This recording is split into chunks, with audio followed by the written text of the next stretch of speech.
Oke, saya mulai ya. Bismillahirrahmanirrahim. Assalamualaikum warahmatullahi wabarakatuh. Waalaikumsalam warahmatullahi wabarakatuh. Ya, sambil menunggu yang lainnya, lebih baik kita mulai saja karena seperti pada metode-metode sebelumnya, bahwa setiap pembelajaran ini ada dua, yakni sinkronus dan asinkronus. Ketika kita memakai Zoom begini, walaupun tidak tatap muka, masuk kategori sinkronus. Nah, sedangkan hasil dari pertemuan sinkronus ini, kan di menu Zoom ini ada rekaman, dan itu saya rekam sejak saya membuka perkuliahan ini tadi, sehingga hasil rekaman nanti bisa disimak di e-learning ya. Jadi begitu bagi yang terlambat, mungkin yang terlambat bergabung, jadi semacam itu. Dan perlu saya sampaikan kembali bahwa hari ini saya tidak bisa mengaktifkan kamera karena saya menggunakan PC, di mana PC-nya masih belum ada webcamnya. Sehingga saya mohon maaf untuk itu. Selanjutnya, untuk materi hari ini seperti di tautan Zoom-nya, yakni kita perlu mengetahui terkait teknik sitasi, ya, teknik pengutipan. Nah, di mana teknik ini atau cara ini itu akan sangat bermanfaat untuk kalian, ya, baik untuk perkuliahan bagi yang semester 2, ya, membuat makalah dan lain sebagainya, atau menulis artikel jurnal. Nah, kalau bagi yang semester akhir, ya, itu sangat-sangat bermanfaat dalam menulis skripsi, ya, karena skripsi harus ada kutipan, dan kutipan itu kalau saat ini, ya, di zaman serba online, serba digital seperti ini, banyak tulisan yang sudah masuk di di internet. Nah, sekarang karena banyaknya tulisan di internet, banyak yang bisa dibaca dan bisa dipelajari. Nah, itu membuat kekhawatiran tersendiri di bidang akademik, ya, sehingga muncullah aplikasi-aplikasi plagiarisme. Nah, aplikasi-aplikasi plagiarisme itu ketika digunakan untuk mengecek sebuah tulisan, bila ada kesamaan tulisan, ya, itu akan tertandai dengan warna merah. Nah, warna merah itu maksudnya ada kesamaan persis, berarti itu kuat indikasinya sebagai plagiat. Nah, jadi semacam itu. Nah, kalau teman-teman itu nanti ada tugas publikasi jurnal mungkin di mata kuliah yang lain, ya, itu nanti ketika mengirim ke jurnal dan dicek oleh tim jurnalnya itu warna merahnya banyak, maka akan dikembalikan dan disuruh memperbaiki. Atau kalau memang terlalu banyak kesamaannya, ya, dengan tulisan-tulisan orang lain, maka biasanya langsung ditolak. Nah, begitu juga kalau skripsi. Nah, kalau skripsi ketika melebihi batas yang ditentukan, katakanlah misalnya ditentukan batas maksimal untuk skripsi plagiarismenya itu 30%, kalau di atas 30% maka tidak boleh. Nah, sampai harus diperbaiki, diparafrase, ya, maksudnya parafrase itu diubah metode penulisannya, kata-katanya, kalimatnya, sampai benar-benar nanti di bawah 30% baru bisa diterima skripsinya.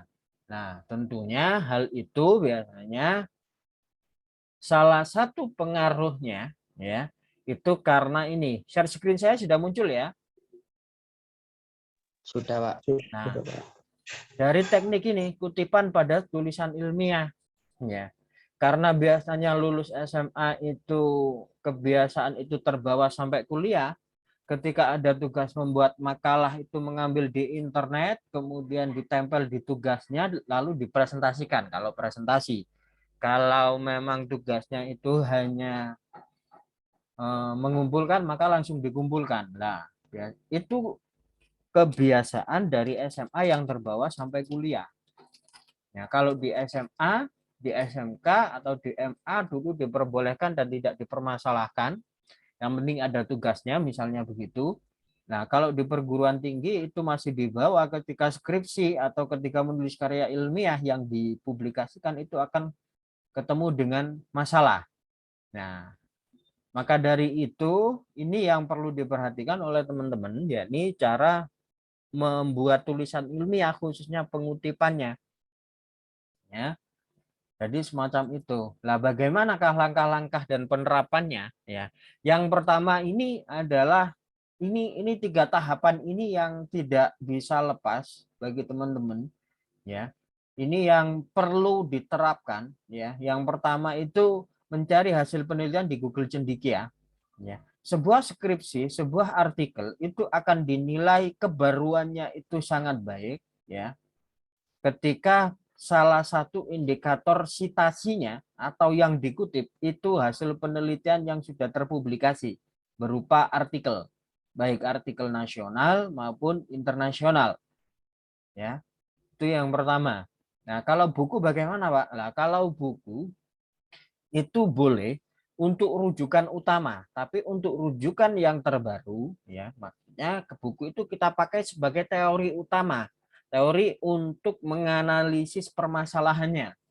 Nah, kemudian baru diperkuat dengan artikel-artikel hasil penelitian yang di-download. Ya, mungkin bagi sebagian mahasiswa itu belum banyak yang kenal dengan artikel internet. Biasanya terbiasa kalau ini habit dari SMA yang dibawa itu habit-habit dari SMA, SMK atau MA, maka biasanya yang diambil adalah dari blog, website ataupun Wikipedia. Ya, hanya 3 itu. Nah, ada yang benar-benar mungkin sampai semester 8 itu baru berkenalan dengan hasil riset atau artikel ilmiah. Ada yang seperti itu. Nah, tetapi saya harapkan kepada teman-teman mulai dari pertemuan ini nanti dibiasakan untuk mencari rujukan atau mencari sumber referensi itu dari artikel ilmiah. Bagaimana nanti caranya? Nanti saya beritahu. Nah, setelah artikel-artikel atau penelitian-penelitian yang terpublikasi itu sudah terkumpul, ya, maksudnya terkumpul ini ya disesuaikan dengan tulisan apa yang hendak dibuat. Macam itu ya. Jadi ini. Kemudian yang kedua, setelah ini sudah dapat katakanlah 100 penelitian, ya, dan 10 buku atau 20 buku, ya, itu berarti kan nanti ketika itu semua dipakai dikutip berarti kan daftar pustakanya itu sudah berjumlah 120 atau 130 buku dan artikel. Nah, itu kan sudah cukup banyak untuk sebuah skripsi. Kalau sebuah artikel itu 15 ya sampai 50. Nah, kemudian tahapan kedua membuat konsep citasinya.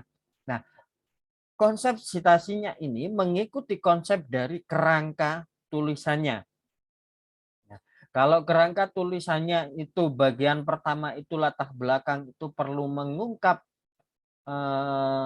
tentang A misalnya, maka konsep-konsep tulisan citasi atau artikel ini yang A itu dikategorikan di yang A.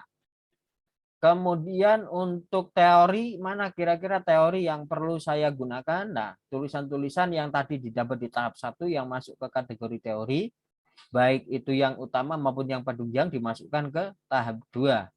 Ya, kategori yang kedua, yang B. Kemudian yang C untuk metode penelitian. Mungkin kalau di semester 2 belum dapat materi atau mata kuliah metode penelitian mungkin masih asing ya. Itu kita skip. Jadi poin C itu terkait dengan metode penelitian itu masuk C. Kemudian masuk D itu tentang pembahasan. Kira-kira yang dimasukkan di pembahasan atau untuk memperkuat kebaruan penelitiannya. Jadi misalnya sedang meneliti tentang besarnya tekanan sebuah mesin dalam apa bla bla bla bla begitu ya. Nah, itu maka mencari rujukan terbaru. Jadi penelitian dari tahun misalnya sekarang 2022 berarti terhitung 5 tahun ke belakang, itu berarti sampai 2018. Nah, itu untuk memperkuat pembahasannya. Nah, selanjutnya ketika itu sudah terkategori, ya, kemudian masuk ke tahap 3. Ya. Tahap 3 yakni mulai menulis sesuai dengan konsep yang di nomor 2. Pak, misalnya bagi saya nomor 2 itu terlalu sistematis, saya nggak terbiasa teratur. Boleh nomor 2 ini dilewati. Jadi langsung masuk ke habis tahap pertama langsung masuk tahap 3. Apakah boleh? Boleh. Ya. Tetapi tahap 2 ini ya, misalnya itu ada masa-masa stagnan. Apa sih stagnan? Itu kebuntuan. Kok tiba-tiba saya nggak bisa menulis ya? Ini apa yang harus saya tulis ya? Nah, itu kalau tahap 2 ini bisa membantu itu karena sudah ada kerangkanya. Jadi kalau kita membuat layang-layang, kalau kita membuat motor, kita membuat mobil, tentunya yang pertama adalah kerangkanya. Baru setelah itu kalau mau dimodif dan lain sebagainya itu kan berangkat dari kerangka itu. Nah, fungsinya di situ. Langsung mulai di menulis akademik ini. Nah, sekarang perlu saya beritahu hasil yang tahapan yang pertama ya, bagaimana mencari literatur. Nah, ini tahap pengumpulan bahannya. Teman-teman, kalau untuk artikel itu bisa masuk ke Google Cendekia. Sampai detik ini sudah ada yang pernah mengakses Google Cendekia atau Google Scholar? Ada yang pernah? Belum, Belum Pak. pernah. Ini semester Belum. 8 ada enggak? Semester 8 di sini. Mas siapa kemarin? Bergabung enggak atau kerja hari ini? Enggak, Pak. Enggak ya, kerja berarti ya. Nah, itu semoga saja nanti pembelajaran kali ini ditonton, khususnya yang paling urgent itu yang saat ini skripsi ya. Semoga nanti ditonton ya ketika dia tidak bisa bergabung, yakni kita harus berkenalan atau akrab kalau kita mau menulis tulisan ilmiah, yakni Google Cendekia. Ya. Google Cendekia ini untuk mencari lah, ini yang seperti saya sebutkan tadi 5 tahun terakhir ya, kata pencarian ini sesuai katakanlah tadi mau mencari getaran mesin dan lain sebagainya. Nah, apakah hanya cara yang pertama ini yang digunakan? Tidak, masih ada cara lain lagi yang bisa digunakan alternatif, tapi biasanya rata-rata lebih cepat itu menggunakan ini. Nah, pencarian literatur digital yang lainnya bisa masuk ke 2 perpustakaan besar raksasa ini. Ya, ini untuk nasional, IPUSNAS. Teman-teman bisa mulai mendownload di Play Store-nya, ya, atau App Store-nya bagi yang pakai iOS. Nah, Zlib ini perpustakaan internasional, di mana di sini semua karena internasional ya, ada berbagai bahasa yang ada di sini di Zlib ini. Ya, ini slide saya sudah berganti di sana. Di slide tahap pengumpulan bahan atau Iya, masih sudah, Pak. sudah ya? Masih Cendekia nih. Masih apa? Google Cendekia. Oh ya, maksudnya sudah berubah slide, bukan yang pertama. Nanti takutnya saya menjelaskan ini dan layarnya ini sudah masih tetap yang pertama. Kalau sudah berubah ya oke. Ya. Yang kedua, yang pertama ini Z Library, ini perpustakaan internasional. Perpustakaan internasional banyak bahasa yang ada di sana, mulai bahasa Inggris, bahasa Arab, bahasa Rusia, bahasa Prancis, bahasa Jerman. Terus pertanyaannya, Pak, karena saya orang Indonesia nggak begitu paham bahasa-bahasa asing, apakah ada bahasa Indonesia? Ada, tapi tidak banyak. Tapi kalau keperluan untuk mencari 1, 2, 3 buku atau 1, 2, 3 artikel, biasanya pasti bisa membantu ini. Nah, kalau ini itu karena terlalu besar ya, yang namanya Google itu kan perusahaan terbesar ya, makanya di sini ketika kita mencari itu banyak yang muncul di sini. Kalau di Google Cendekia, nah ini sudah mulai terfilter. Kalau masuk Zlib, masuk IPUSNAS itu sudah mulai terfilter ya. Kalau yang terakhir ini semakin baik filternya, tetapi untuk katakanlah misalnya teman-teman itu diminta mencari jurnal terakreditasi, kalau Sinta itu, lah ini tidak mengindeks itu Open Knowledge Map ini. Ataupun kalau internasional Scopus itu juga tidak mengindeks ini ya. Jadi kalau indexing itu nanti ada cara pengecekan kembali, tapi itu terlampau jauh kalau indexing ya. Bagi teman-teman yang penting ada 4 ini sudah mulai berkenalan dengan 4 ini ya. Insya Allah nanti akan membantu dalam tugasnya teman-teman menyelesaikan tugas akhir khususnya dan menulis artikel ilmiah pada umumnya. Sekarang saya coba perkenalkan dulu yang namanya Google Cendekia dulu ya.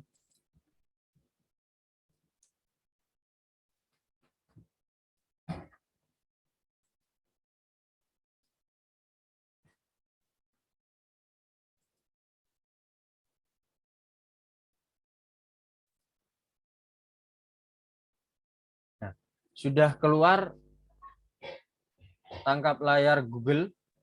Sudah, Pak. Sudah. Lah, teman-teman mungkin yang sudah akrab itu kan hanya dengan yang pencarian utamanya ini Google ya kan. Produknya Google itu kan banyak sekali, termasuk Gmail. Nah, kalau kita mau tahu produknya Google itu kan ini. Nah, ini kan produknya Google semua di sini. Lainnya lah ini masih banyak lagi. Nah, Google Cendekia itu partisi dari pencarian Google yang ini. Nah, kalau dengan bahasa Inggris itu Google Scholar.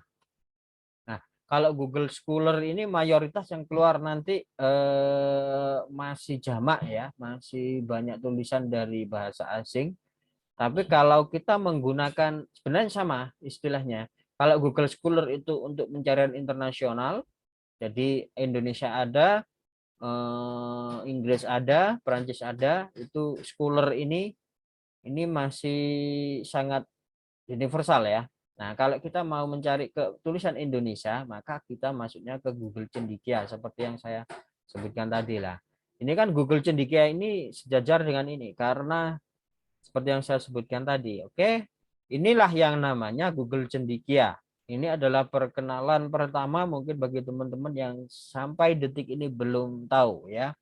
Jadi Google Cendekia, kita klik di sini.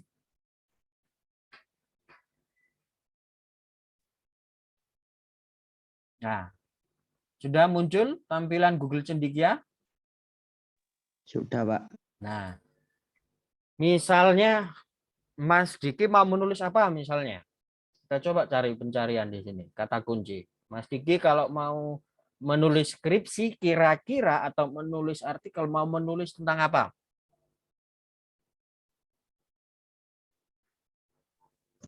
Perubahan teknologi mungkin, Pak.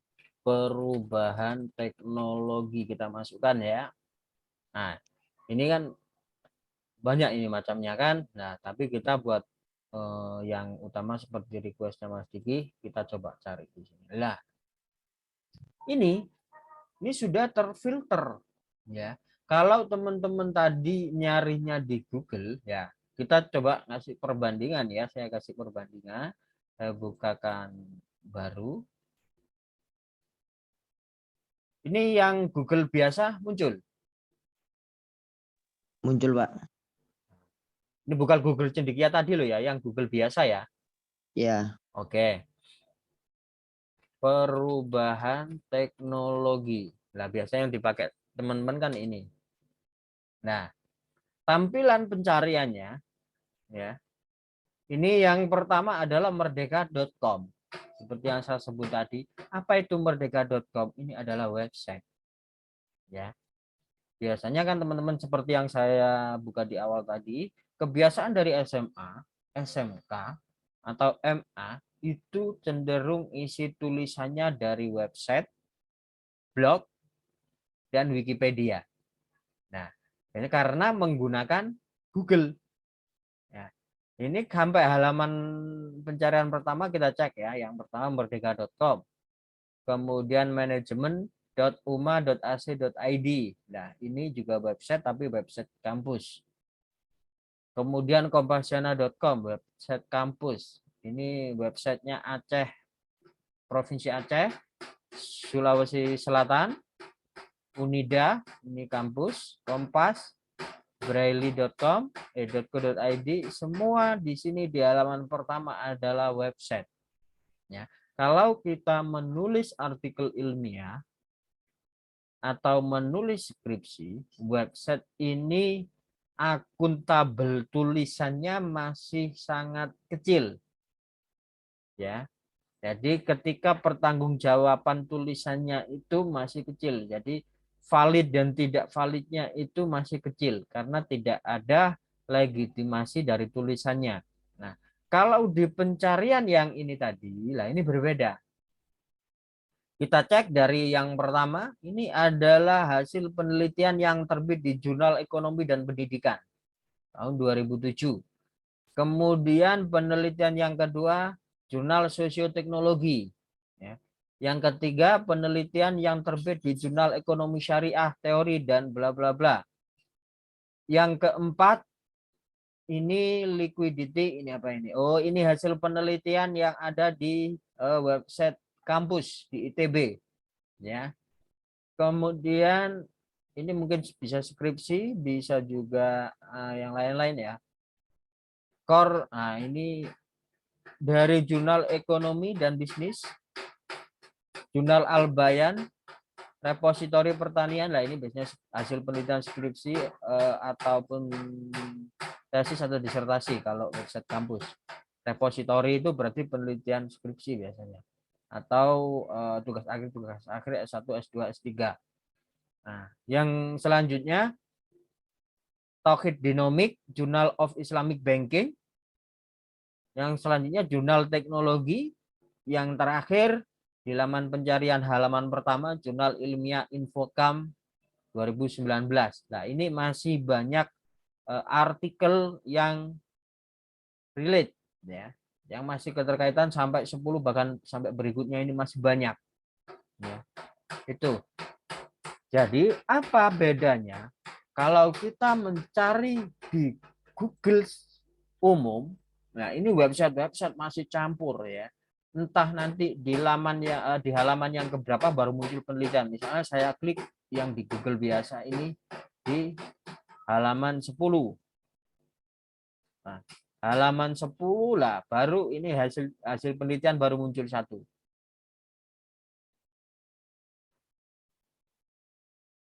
Ya, baru satu. Di halaman 10 padahal ya. Jadi itu sangat acak sekali, tapi kalau teman-teman memfilter dengan Google Cendekia, yang muncul adalah hasil penelitian semua. Jadi itu adalah tahapan pertama dengan cara yang pertama. Nah, cara yang pertama sebagai kebaruan, tadi kan saya bilang 5 tahun terakhir. Nah, ini rentang ini diklik. Ini dimasukkan, berarti 5 tahun berarti dimulai dari 2018. Kalau sekarang 2022 ya 2022. Nah, ini teman-teman misalnya nanti skripsinya ini sekarang semester berapa ini? 2 ya? Semester 2, Pak. 2 tahun 2022 berarti nanti kalau semester 8 3 tahun lagi berarti 2025. Ya. Berarti kan nanti di sini tinggal 2025 dihitung mundur sampai 2020 gitu aja ya. Tuh, kemudian kita klik lagi, telusuri. Ini kan sudah ada pembatasannya. Nah, kalau ini tadi lah yang ini kan 2007, 2012 lah itu masih terlalu lama. Nah, kalau penelitian ilmiah itu kita harus 5 tahun terakhir, maka ini kita klik, kita batasi.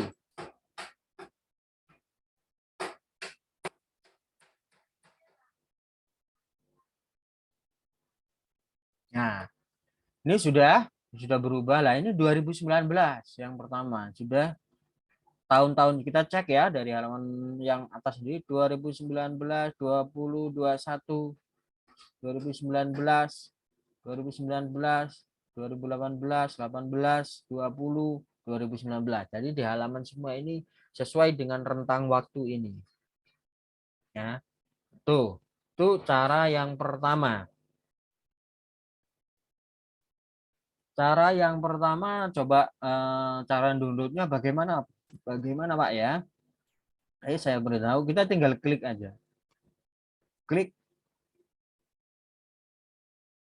Nah, ini masuk ke halaman jurnalnya, tempat artikel ini dipublikasi. kita tinggal cari tempat downloadnya. Mana kira-kira tempat download. Nah, ini ada tulisan PDF. Kadang ada tulisan PDF, kadang ada tulisan download. Nah, tulisan ini sudah banyak sekali yang download. Nah, ini kita klik. Yang tulisan PDF atau tulisan download. Nah, ini kan sudah muncul seperti ini. Nah, ini masih belum muncul ini ya. Tunggu. Nah, ini baru loading. Ini muncul ya di share screen-nya ya artikel ini ya. Muncul enggak? Atau masih di tadi di halaman Muncul, Pak. muncul ya. Tulisannya Ajeng Iva Dwi ini muncul ya. Iya, Pak. Oke. Nah, ini kan Datar sudah dulu. sampai di sini, ini kita tinggal download. Nah, ini ada tulisan unduh. Nah, ini juga ada tulisan download. Misalnya tidak ada ini Pak, bagaimana? Kita tinggal kontrol P. Kontrol P maka ini akan muncul ketika ini misalnya tombol download itu enggak ada, bingung loh Pak kok enggak ada ya tempat downloadnya gitu ya. Tinggal di kontrol P maka nanti muncul ya, biasanya kalau kontrol P itu biasanya print ini, tapi kita pakainya save as PDF. Nah, kita simpan. Nah, ini saya masukkan di folder sini. Oke, kita simpan.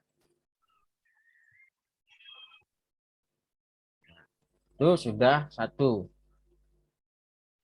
Kemudian mari kita mencoba cara yang kedua. Cara yang kedua tadi menggunakan apa tadi? Menggunakan zlib ya, zlib.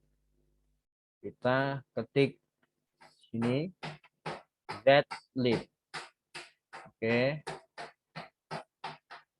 Nah, sudah muncul tampilan zlib. Sudah, Pak. Teman-teman Buku mau artikel. ya, betul. Nah, ini mau milih buku, milih artikel ya. Cuman ini website perpustakaan ini kalau teman-teman tidak registrasi itu entah satu atau dua buku saja atau dua downloadan yang bisa dilakukan. Tapi kalau registrasi, jadi kayak registrasi teman-teman registrasi Facebook itu kan masukkan email bla bla bla bla. Kalau masuk di sini sehari bisa download 10 kali. Ya, bedanya di situ. Nah, kalau ingin unlimited Pak bisa, tinggal donasi. Tapi donasinya karena ini internasional, donasinya pakai dolar. Ya agak ribet tapi unlimited. Selama 1 bulan teman-teman bisa mendownload ratusan buku. Ya, tapi itu berbayar. Berapa minimalnya $20 kalau saya tidak salah. Kemarin saya donasi sudah habis. Nah, ini tinggal kita klik buku. Misalnya kalau kita mencari buku. Sudah berubah tampilannya?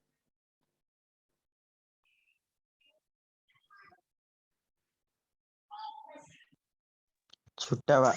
Sudah ya. Oke. Misalnya tadi kata kuncinya yang dipakai Mas Diki adalah perubahan teknologi misalnya. Apakah ada buku tentang itu? Kita cari. Nah, ternyata lumayan banyak. Ada 435 buku dan 500 lebih artikel. Judul yang pertama inilah, teman-teman apakah nanti sesuai? Nah, itu tinggal dipilih sesuai enggak nanti dengan yang mau ditulis. Ini tentang budidaya bawang merah di luar musim, teknologi unggulan. Nah, teknologi informasi dan komunikasi lah. Tentu ini teman-teman tinggal mencari mana yang paling cocok gitu ya.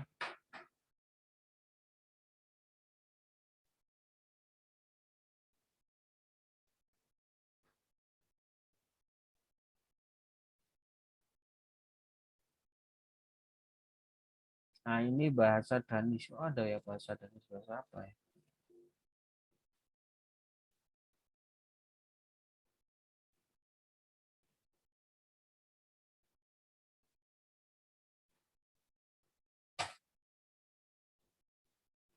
Ini mengarahnya ke perubahan teknologi yang bagaimana yang dimaksudkan oleh Mas Diki? Ya itu loh Pak. Perubahan teknologi dari yang kayak zaman dulu kan belum ada mobil gitu, masih kayak sepeda gitu Pak. Oh, sekarang sudah mulai adanya teknologi mau menganalisis itu misalnya ya. Iya. Maka kayaknya ini relevan ya. Kita coba ini. Nah, ini sebagai permisalan aja, sebagai permisalan. Nah, ini ketika sudah diklik maka muncul halaman ini ya.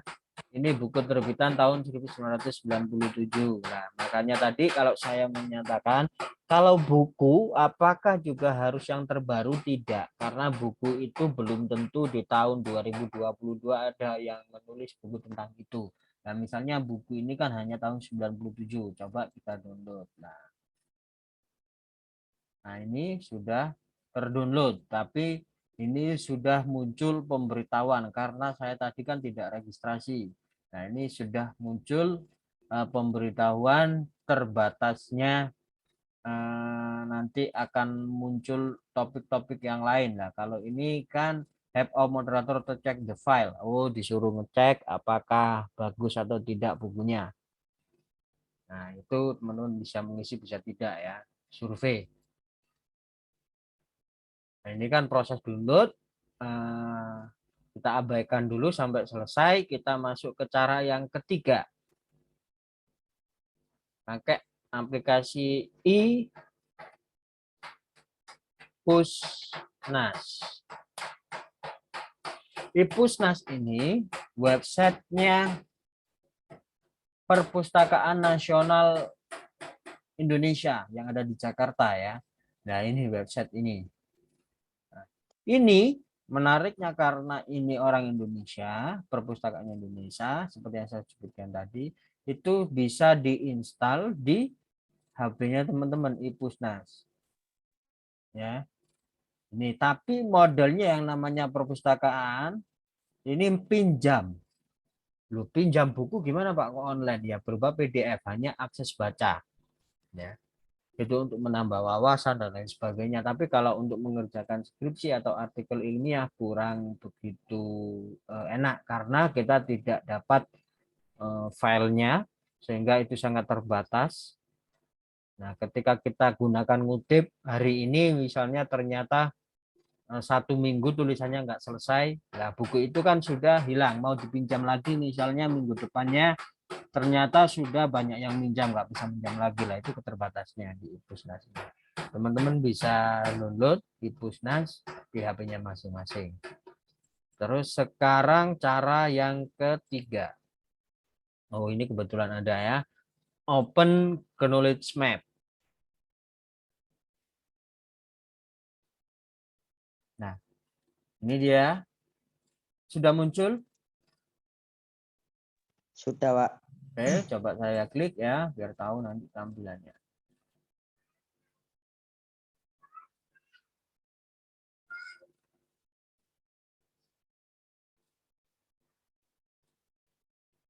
Sudah muncul websitenya, Open Knowledge Map. Sudah. Sudah. Nah, kita masukkan kembali kata kuncinya. Ini sudah muncul. Perubahan teknologi. Kita klik.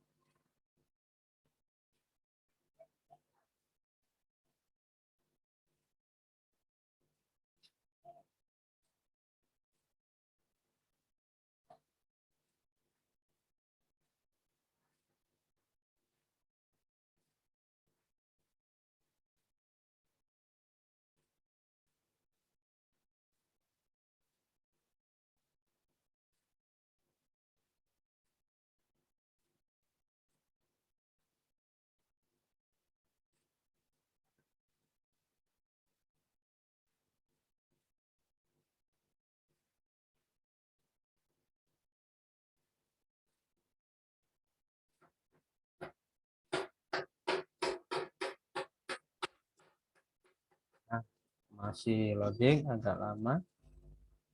Dan jaringan saya kurang kuat.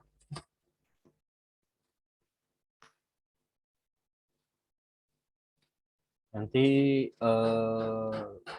saya ambil satu-satu ya buat contoh sampai bisa mendownload filenya, baru nanti kita masuk tahapan selanjutnya. Kita tunggu dulu biar tahu bagaimana mengaksesnya, bagaimana mendownload file-filenya, biar tahu aja. Nah, nanti kalau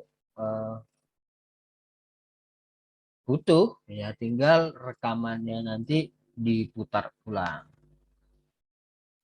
Soalnya mungkin setelah perkuliahan ini mungkin merasa masih belum butuh misalnya.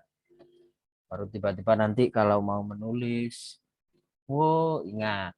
Nah, itu baru diingat-ingat lagi. Ditonton aja, nanti saya masukkan rekamannya, saya masukkan di YouTube.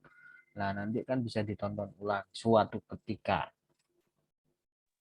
Oh, itu nggak bakal hilang ya, Pak ya? Apanya? Aksesnya kayak misal kan nanti di semester berapa gitu ya kan, misal 4 gitu. Mau lihat ke semester 2 gitu bisa ya lewat e-learningnya, Pak? Itu bergantung dosennya. Bergantung dosennya apakah nanti itu teman-teman dikeluarkan ataupun kelasnya itu dihapus. Kalau kelasnya dihapus ya hilang aksesnya. Atau teman-teman dikeluarkan dari kelas itu diganti kelas semester yang selanjutnya juga nggak bisa masuk. Seperti itu. Nah, pokoknya gini aja, kalau misalnya Mas Diki suatu ketika butuh, oh iya dulu saya pernah diajar di bahasa Indonesia ya. Nah, Mas Diki kan nyimpen nomor saya, tinggal hubungi saya. Pak, saya butuh materi tentang mencari referensi, mengutip dan bla bla bla bla lah. Itu kan nanti tinggal menghubungi saya, misalnya akses di e-learningnya sudah nggak ada. Kan tinggal Oh begitu iya. saja. Suatu ketika barangkali membutuhkan tapi kok sudah lupa. Ya, itu kan nanti tinggal bertanya saja. Kalau saat ini mungkin memang semester 2 masih Ya nggak belum begitu terlalu butuh ya. menjurus ke situ ya, Pak. Tetapi kalau di teman-teman tadi pakai Zlib ya, itu bisa misalnya teman-teman ini biasanya kan saya yakin hampir mayoritas mahasiswa mungkin 95% tidak memiliki buku setiap mata kuliahnya. Ya, saya beranggapan 95% tidak memiliki buku setiap mata kuliahnya. Misalnya Mas Diki semester ini berapa mata kuliah? 8 kayaknya, Pak. 8 mata kuliah ya. Dari 8 mata kuliah yang memiliki buku untuk mata kuliah tersebut berapa mata kuliah? Nggak ada, Pak, semua Nah, e-learning nggak semua. ada. Nggak ada bukunya kan? Nah, Iya, kecuali yang semester 1 dulu ada, Pak. oh, kecuali setelah. Makanya saya tadi mengatakan hampir 95%. Nah, yang 5% ini pasti punya buku gitu loh. Tapi 95% biasanya enggak punya buku.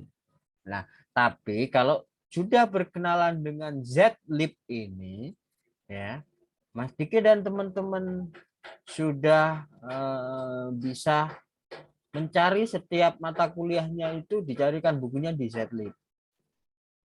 Ya, karena Open Knowledge Map ini kok bermasalah sepertinya ya. Saya cari lagi, coba lagi.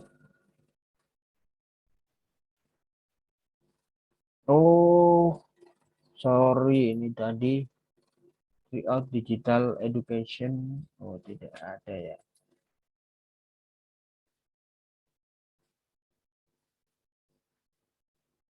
Sebentar ya, saya ada telepon sebentar ya. Sebentar.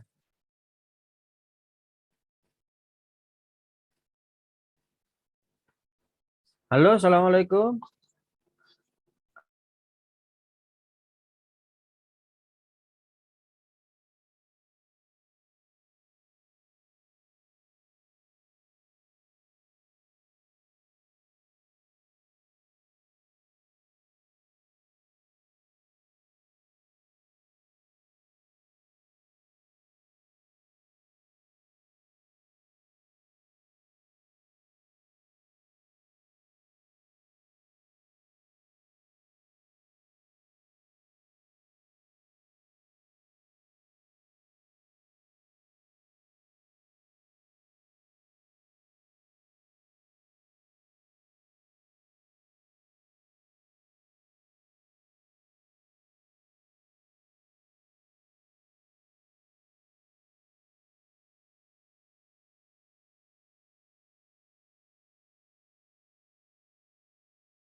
Mohon maaf Pak, itu mikrofonnya ke mute, Pak. Ya, sebentar ya Mas ya, saya masih ada telepon sebentar ya. Iya Pak.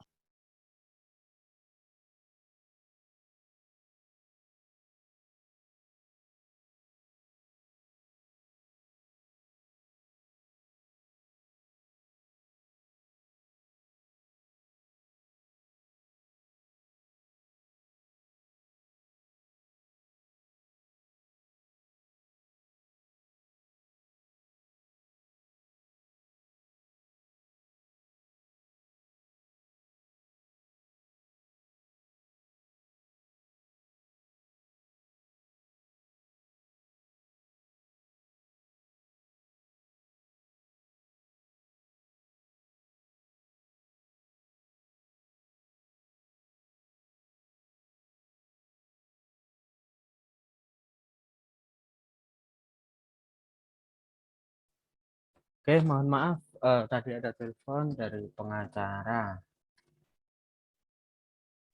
Iya Tanya-tanya Pak. ingin mengajar gitu loh, ingin mengajar di UNIM. Tapi saya beritahu yang nggak ada jurusan hukum di UNIM. Oke, kata kuncinya Mas Diki tadi nggak ada sehingga nggak muncul-muncul. Tadi ada 2 rekomendasi digital edukasi atau digital teknologi ya. Tapi ini munculnya akhirnya kan bahasa Inggris ya. Nah, ini setidaknya tampilannya seperti ini. Ini tampilannya seperti ini semua artikel jurnal lah. Enaknya bedanya dengan Google Cendekia tadi, kalau Google Cendekia itu kan masih belum dikotak-kotakkan begini. Kalau ini dibulat-bulatkan ya. Jadi belum dispesifikasi lah. Ini satu lingkaran, ya ini satu bidang.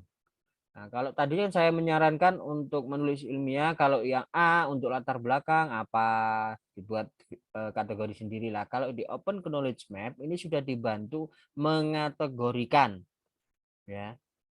Nih, kemudian kelemahannya ya itu tadi kalau misalnya teman-teman skripsi diminta cari jurnal untuk review jurnal itu jurnal Sinta, nah ini enggak bisa mengindeks itu lah teman-teman, nanti tinggal ngecek di lamanya Sinta apakah jurnal ini sudah ada di Sinta gitu aja.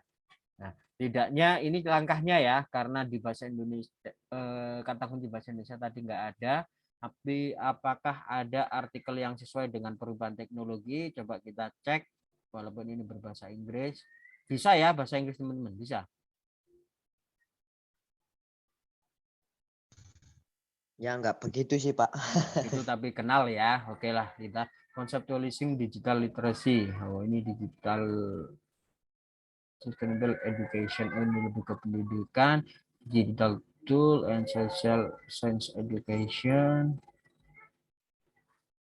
Ini lebih ke ya karena kata kuncinya tadi pendidikan ya, semua mengarah ke pendidikan ya. Coba media guru, ini bahasa apa ini, bahasa Prancis ini. Digital curation literasi high, oh ini untuk SMP semua masih umum-umum ya. Saya kasih contoh sampai mendownload aja ini cuma yang coba yang delete yang setidaknya paling dekat lah. Hybrid education, digital health education,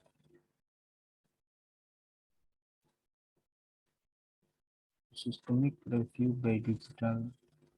Oh ini di kesehatan.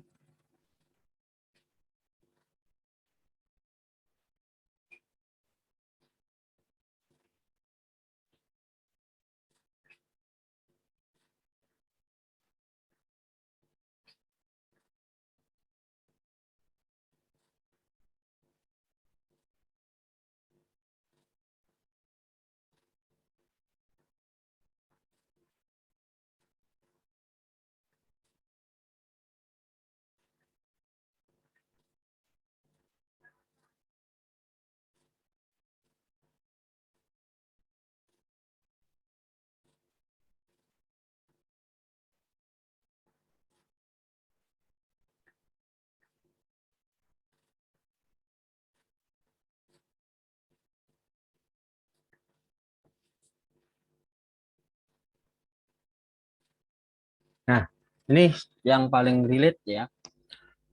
Tulisannya orang Indonesia tapi publikasi di proceeding internasional, jadi seminar internasional. Islamic Education Policy Strategy in Indonesian Digital Era. Ya, maksudnya ini pendidikan tentang aturan pendidikan Islam di Indonesia di era digital. Ya. Oh, tapi kok ini ekspor ya? Coba kita download. Ini di ekspor. Apakah muncul? Oh ya, ini muncul. Nah, ini ada tekan download. Kita download. Nah, ini kan sudah langsung. Oh, ini hanya metadata ya. Berarti tidak bisa PDF-nya. Kalau kita mau PDF-nya, berarti kita ambil di linknya ini. Kita klik.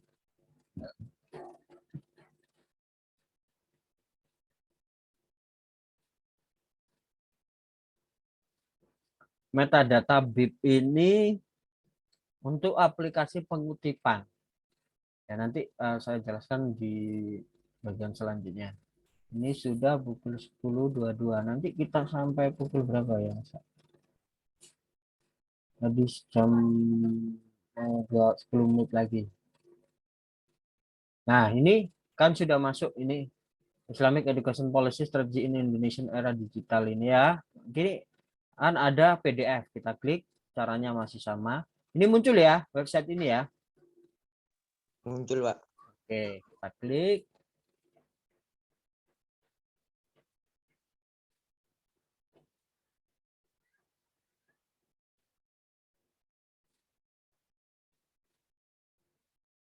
Kita tunggu sampai keluar lah ini jurnalnya, polanya ya kan.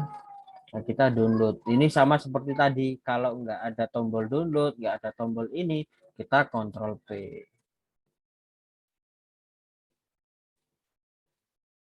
Ini kita download dulu.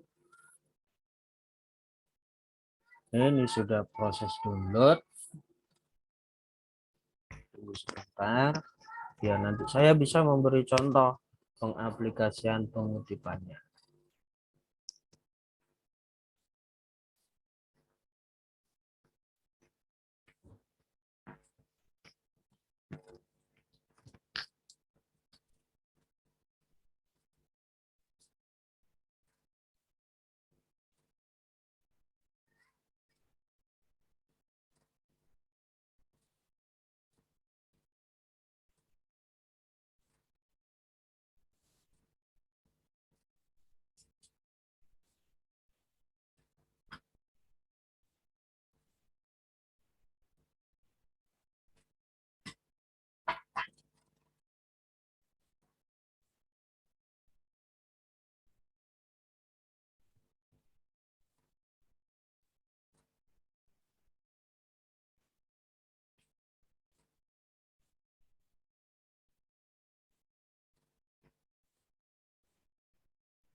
Oke, ini sudah mulai terdownload. Oke, saya coba cek dulu hasil tunjukannya.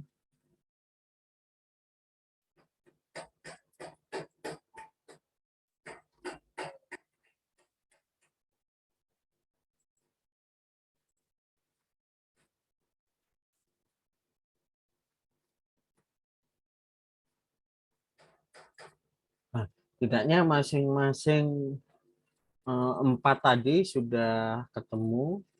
Caranya hanya yang di Ipusnas ya, karena Ipusnas memang tidak bisa di-download. Saya tidak bisa memberi contoh, teman-teman bisa memasang aplikasi itu di HP-nya masing-masing. Nah, untuk materi selanjutnya, saya set dulu PPT-nya.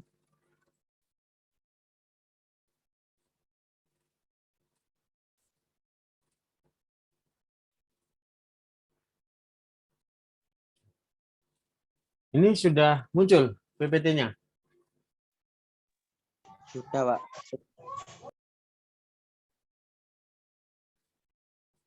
Nah, ini. Selanjutnya, setelah tahap pertama tadi, kita masuk ke konsep citasinya. Konsep citasi tadi ya, setelah kita membuat pembagian A, B, C, sampai D, maka kita mulai nanti dibaca kira-kira mana yang mau kita kutip dan mana yang akan kita jadikan rujukan. Pola kutipan itu ada kutipan langsung. Maksudnya kutipan langsung itu kalimatnya, katanya sama persis dengan yang dirujuk. Sama persis dengan yang sumber aslinya. Nah, biasanya teman-teman kalau membuat makalah itu kan semua yang dikumpulkan di makalah itu sama persis gitu kan. Itu bukan menulis makalah tapi mengumpulkan materi dijadikan makalah kan gitu. Nah, ini kalau nanti semakin bertambah semesternya, saya harapkan itu mulai dikurangi. Enggak, benar-benar mulai menulis, kalau diminta menulis makalah ya menulis makalah dengan metode pengutipan ini. Kemudian yang perlu diperhatikan lagi, kutipan ini ya, kalau menulis zaman dulu belum ada internet, kutipannya bisa satu paragraf ya. Isinya 6-7 kalimat gitu ya.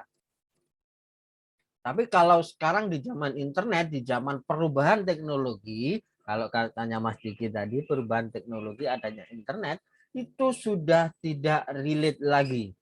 Itu sudah tidak relevan. Mengapa? Karena nanti akan terindikasi sebagai plagiat. Walaupun kita sudah mengutipnya. Ya. Jadi, tetapi kutipan langsung itu tetap dibutuhkan sebagai bentuk validasi kalau kita sudah membaca artikel itu, buku itu. Jadi kalimat pendek atau kata, atau frasa atau klausa. Jadi ya maksimal satu baris ya. Jangan kalimat yang panjang sampai 2-3 baris, jangan. Paling hindari kalau bisa kata, frasa atau klausa. Sampai itu saja. Klausa itu kan kalimat pendek ya. Jadi tuh. Kemudian kalau kutipan tidak langsung itu bagaimana sih, Pak? Kutipan tidak langsung itu misalnya, nanti saya beri contoh ya. Kutipan yang kalian menggunakan bahasa kalian sendiri tetapi isinya sama dengan yang dikutip. Nih. Nah, ini kalau catatan kaki dan catatan akhir, lah ini catatan tambahan. Misalnya catatan kaki berada di akhir halaman, kalau catatan akhir itu di akhir tulisan. Nah, itu bisa hasil penjelasan dari kutipannya atau menjelaskan dari kata tertentu. Tapi ini saya beri tambahan saja karena biasanya ini mengikuti kutipan langsung, catatan kaki dan catatan akhir. Kalau kita mengutip, ya pasti nanti kita memuat daftar pustaka atau istilahnya daftar referensi atau daftar rujukan. Nah, itu bergantung nanti kebijakannya pakai istilah yang mana. Nah, kalau di zaman dulu ya, itu belum ada yang namanya Mendeley atau Zotero. Ya, karena sekarang perubahan teknologi, Mendeley ini membantu kita untuk mengutip dan juga Zotero. Pak, lebih baik mana Mendeley dan Zotero? Hasil pengalaman saya menggunakan dua aplikasi ini lebih baik Mendeley. Mengapa lebih baik Mendeley? Mendeley bisa menyimpan file-file PDF yang kita download itu masuk di Mendeley. Jadi suatu ketika ya jangan sampai terjadi ya, laptop kita rusak, komputer kita rusak, buku-buku atau artikel yang pernah kita miliki kalau sudah terupload di Mendeley, itu harapan bertahan itu 80%. Biasanya sampai 20% saja yang tidak terindeks. Itu. Tapi kalau Zotero itu hanya file kutipan saja. Jadi nggak bisa membaca nanti filenya. Jadi itu kelemahannya. Sekarang saya beri contoh aplikasinya Mendeley.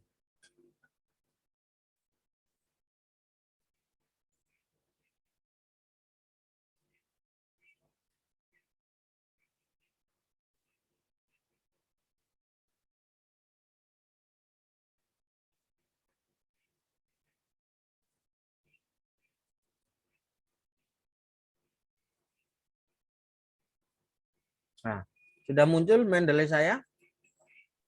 Sudah, Pak.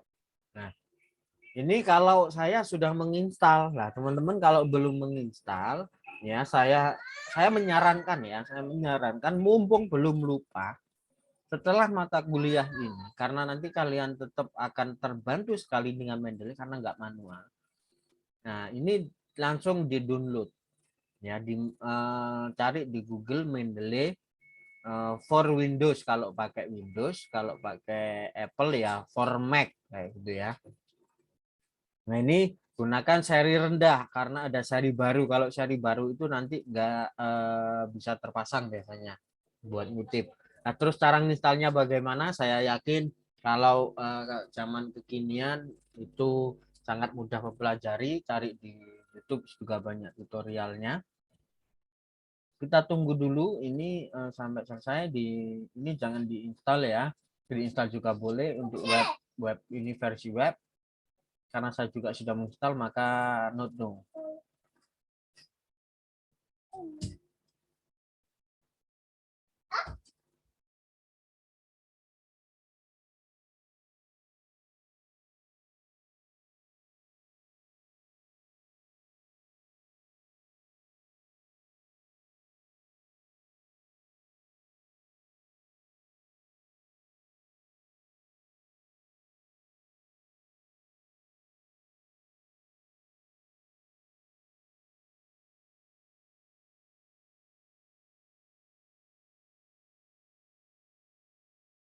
Oke, ditunggu dulu sampai ini proses download file. Nah, ini yang saya maksudkan tadi, file-file yang ada di komputer kita itu kan terus ketika kita online kita buka ini proses penginputan. Nah, ini ada yang berhasil, ada yang tidak. Nah, makanya kehilangan file itu hanya tingkatnya 80%. 20% kemungkinan tidak terindeks. Nah, tidaknya 80% itu kan sudah bagus daripada hilang semua. Kalau ketika komputer kita rusak ya. Nah, makanya itu nanti saya sarankan setelah mata kuliah ini coba diinstal aplikasi Mendeley di laptopnya. Ini yang namanya Mendeley. Nah, coba saya klik. Lah ini isi buku. Misalnya Pak, kalau saya punya buku di rumah, bukan file kan nggak bisa dimasukkan Mendeley. Apa yang perlu dimasukkan? Ya, yang perlu dimasukkan ini data Nata Jukopen, nama, kemudian pengarang, tahun, kota, sama penerbitnya. Cara membuatnya bagaimana? Di sini klik di pojok kiri atas, add entry manually. Nah, ini kalau dari buku, ya ditulis buku, judulnya apa, ini diketik. Nah, author itu pengarang, year itu tahun, ini halamannya, bisa dimasukkan, bisa tidak. Kemudian kotanya, kota tempat penerbit tersebut ada, kemudian nama penerbitnya. Tadi itu kalau ini sudah terinput, maka munculnya seperti ini. Ya, tapi ini kan nggak ada filenya karena kita memang nggak memasukkan file. Nah, kalau artikel seperti ini. Nah, sekarang kita coba masukkan artikel yang sudah kita download tadi. Klik add. Ini muncul. Tangkap layarnya. Muncul, Pak. Oke. Nah, tadi saya cari dulu ya. Nah, ini.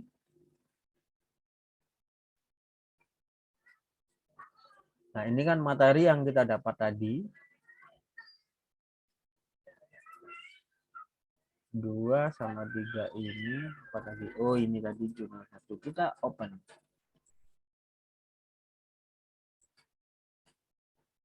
Nah, ini sudah masuk di semua ya.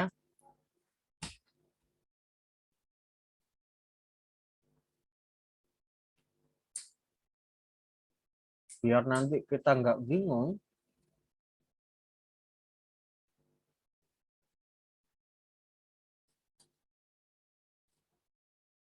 Oh, sorry.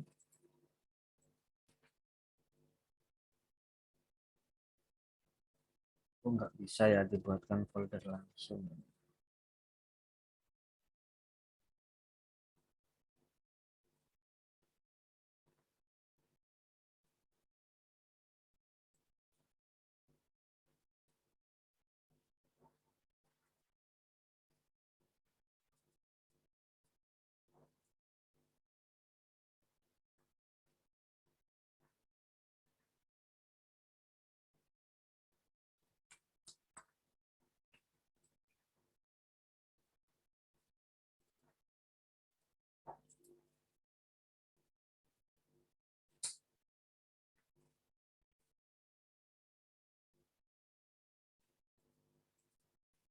Nah, ini yang terbaru tadi itu nanti tinggal kita drag, kita spesifikasi di sini.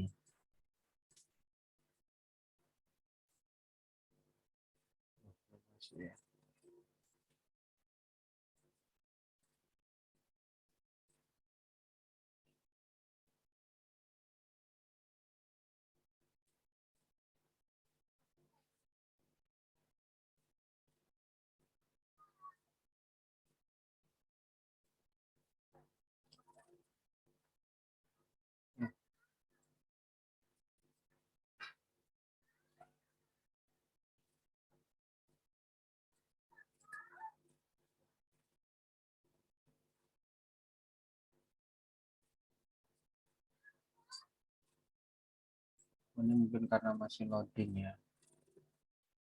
Oke, saya beri contoh langsung. Katakanlah tadi sudah unggah ya. Sekarang cara menulis kutipannya.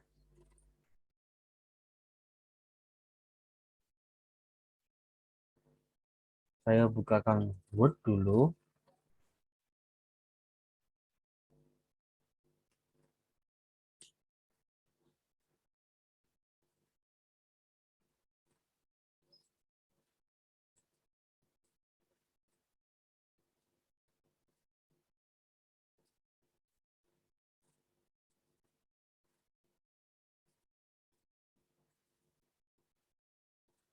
Sudah muncul halaman Word-nya?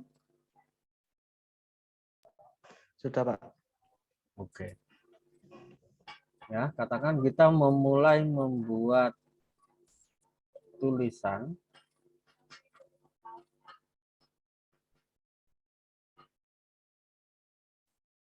Katakan seperti gagasannya Mas Diki tadi, teknologi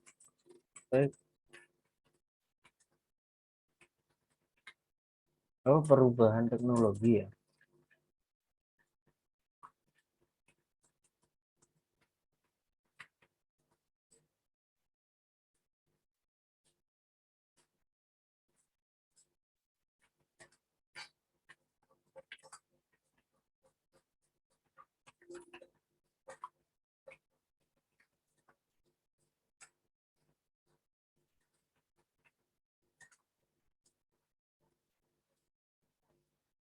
Karena nanti kalau judul ini terlalu panjang, desanya di 2, kecamatannya di 2.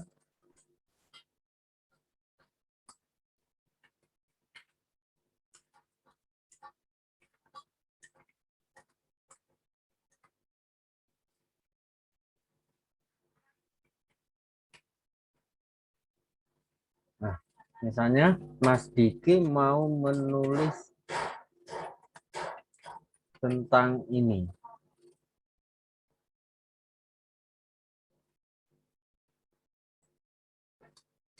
Nah, maka logika yang kita gunakan, ini baru namanya menulis nanti. Ya, Kita membuat paragraf awal dulu, itu asli tulisan kita. Perubahan teknologi di Desa Sumber Pucung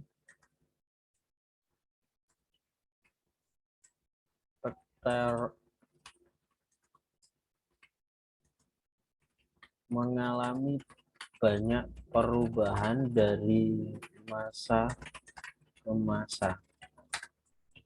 Dulu sebagian masyarakat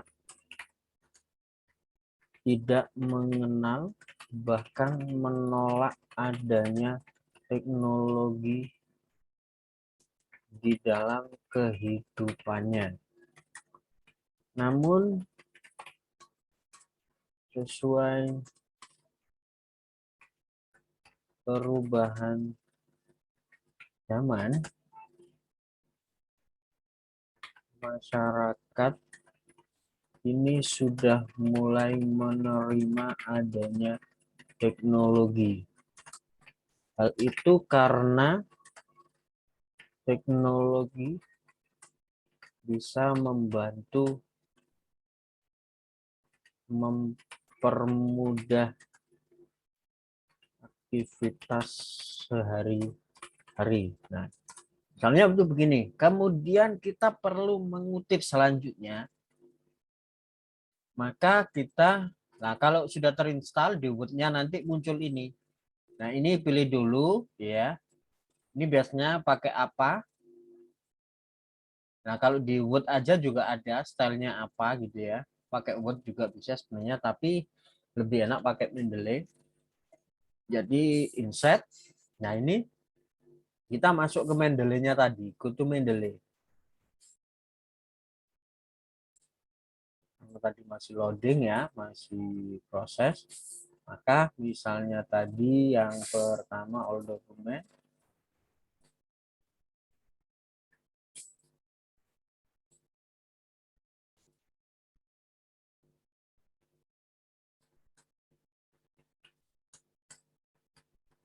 kita cari teknologi.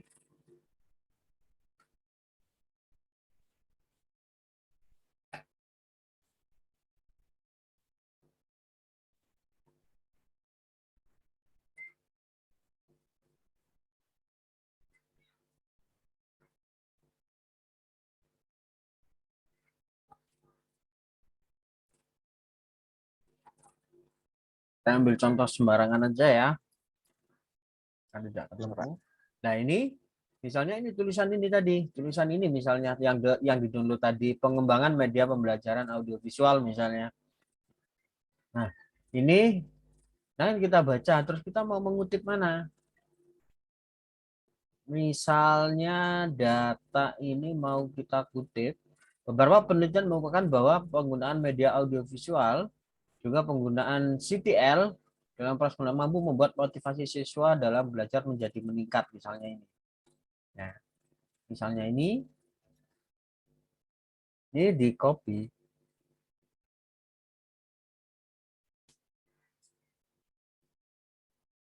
Nah, ini kan muncul. Nah, ini harus muncul di sini.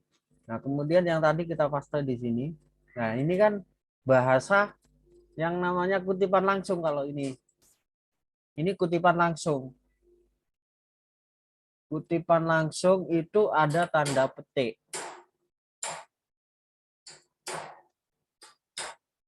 Nah, ini dari sini. Ya. Tetapi seperti yang saya sebutkan tadi bahwa ini nanti akan terindeks yang namanya aplikasi plagiarisme. Jadi kalian harus menggunakan bahasa sendiri ya. Maka dimulai pendekatan CTL buka kurung contextual teaching learning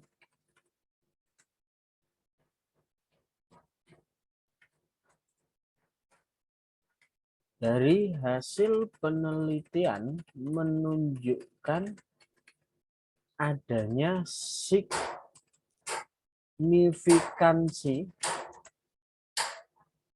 meningkatkan motivasi belajar. Ini kan sudah tidak sama, ya. Nah, ini yang saya maksudkan kutipan tidak langsung. Nah, baru kutipan yang ini tadi dari artikel ini tadi dihapus. Nah, inilah yang namanya kutipan tidak langsung. Kalian mengutip tetapi menggunakan bahasanya sendiri. Ya. Setelah itu kan perlu adanya daftar pustaka. Kita enter. Ya, bagaimana caranya kalau pakai Mendeley? Ya, insert bibliografi. Kita klik. Nah, ini sudah muncul.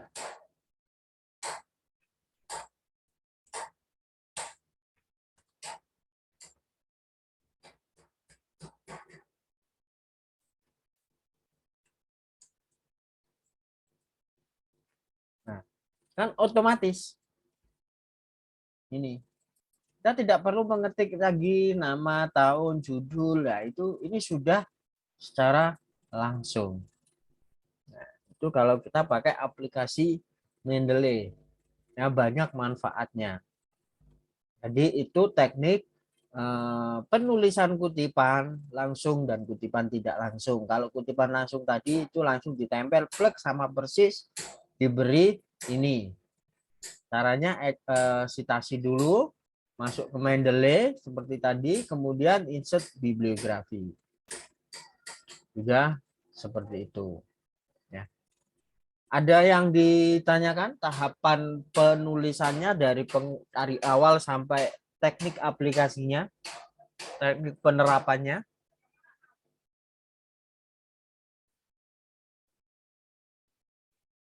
Ada yang ditanyakan? Atau sudah cukup jelas? Mungkin itu Pak, yang di Google Cendikia itu loh Pak. Ya, kenapa? Yang itu kenapa Pak filtrasinya itu rentan kurun waktunya 5 tahun ke belakang? Apa emang sudah kayak itu loh Pak, ketentuan? Apakah Ya, sudah itu ketentuan dunia akademik yang terbaru gitu. Ya, itu sudah ketentuan. Jadi semacam itu. Ya, jadi begitu ketika kita menulis ya kita upayakan mencari yang terbaru. Ada lagi yang perlu ditanyakan sebelum saya akhiri? Nggih, monggo. 2 minggu ke depan kan sudah UAS ya Pak ya. Nggih. Untuk UASnya itu bahasa Indonesia itu bagaimana Pak? Kata Bapak kan secara lisan. Maksudnya secara lisan itu diskusi bersama-sama atau langsung personal dengan Bapak? Bagaimana Pak? Nah, itu karena kemarin itu kita akan praktik menulis ya, bahasa tulis, kemudian di UASnya kita bahasa lisan. Berarti nanti seperti yang sudah kita tentukan di awal, nanti teman-teman tinggal membuat video berbicara secara formal ya, direkam kemudian diunggah di YouTube. Punya YouTube apa enggak? Belum Pak, belum punya akunnya maksudnya. Hanya kalau belum punya YouTube, kalau punya YouTube itu kan nanti tinggal mengirim biasanya di kakak-kakak kelas kalian ketika saya membuat project ujian berbasis video, itu saya minta mengupload di YouTube, kemudian linknya dikirimkan ke saya di e-learning, melalui e-learning. Tuh. Baik Pak, baik. Ada masalah kalau misalnya belum punya YouTube, membuat YouTube ada kesulitan nggak?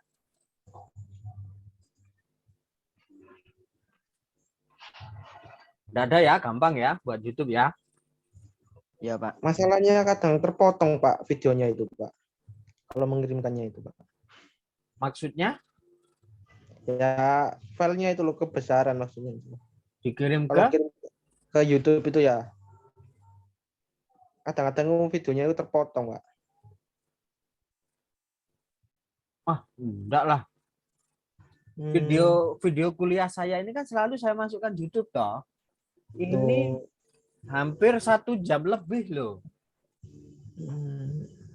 Rekaman Zoom ini loh. Dan dari awal pertemuan sampai sekarang itu kan selalu saya masukkan YouTube. Itu 1 jam lebih. Iya, Pak. Nanti dipelajari ya. Atau kalau kesulitan gitu ya, kumpul jadi satu di YouTube-nya, katakanlah YouTube-nya Mas Diki lah, diupload di YouTube-nya Mas Diki semuanya. Misalnya bingung, oh terkait teknis penguploadannya saya malah bingung, misalnya dikumpulkan jadi satu di YouTube-nya Mas Diki boleh. Yang penting nanti linknya, videonya sendiri-sendiri. Ya, Pak. Baik, Pak. Ya, ada lagi pertanyaan? Itu bicaranya. Oke. Bicaranya ya ujiannya itu, Pak. Itu kan lisan. Itu kategori apa, Pak? Yang dipresentasikan itu? Ya Mas Diki misalnya presentasi PPT-nya, enaknya di mata kuliah ini kan saya tidak meminta materi khusus. Misalnya Mas Diki punya PPT di mata kuliah yang lain, kebetulan kan 8 perkuliahan ya. Iya, Tapi Pak. yang saya minta itu teknik, bidang Oh, teknik. yang teknik. Iya. Jadi misalnya mengambil PPT presentasi di mata kuliah yang lain, itu ya, dipresentasikan, maksudnya itu nanti materi itu, tapi Mas Diki yang saya nilai kan adalah bagaimana menyampaikan secara lisan bahasanya, itu yang akan saya nilai. Iya, Pak. Bahasanya sudah baik, sudah bagus, komunikatif, bahasa itu yang akan saya nilai, bukan materinya. Tapi materi itu nanti akan tetap saya beri poin. Iya, Pak. Baik, Pak. Terima kasih. Oke. Ada lagi?